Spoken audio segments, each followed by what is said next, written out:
Sumbawa punya 3 anggota DPR RI, tapi nggak ada yang punya nyali. Masih ingat kata Bung Fahri nggak yang bilang tanya ke DPR di konten yang ini? Nah, itu ada benarnya. Sudah 2 dekade lebih rakyat Pulau Sumbawa memperjuangkan PPS, tapi sampai sekarang masih jadi wacana dan masih jadi janji. Dan yang paling menyakitkan, masih jadi komoditas politik. Padahal kita punya 3 wakil rakyat dari Dapil NTB 1 Pulau Sumbawa yang duduk di Senayan. Saya nggak lihat nyali dari mereka untuk bersuara lantang memperjuangkan PPS dari atas. Kalau mereka aja nggak berani, kita mau berharap sama siapa? Masa sama saya? Mari kita bahas.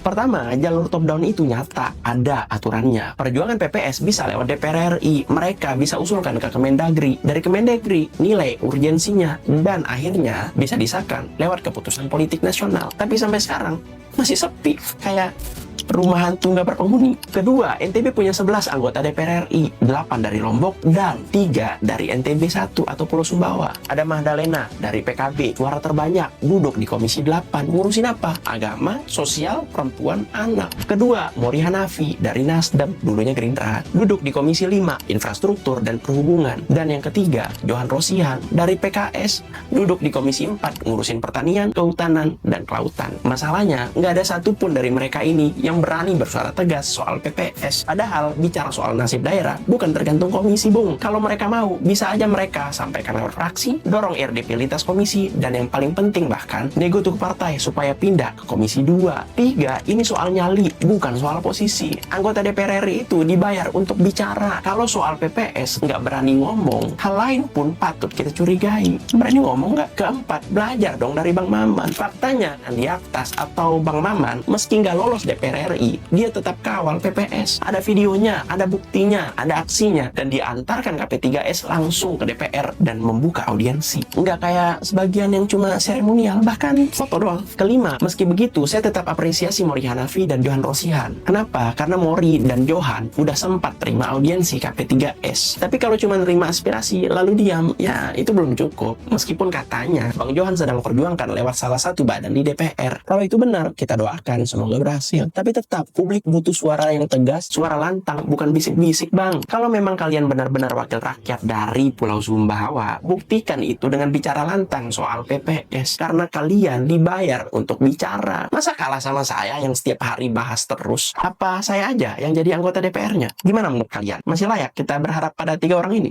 Berikan pendapatmu.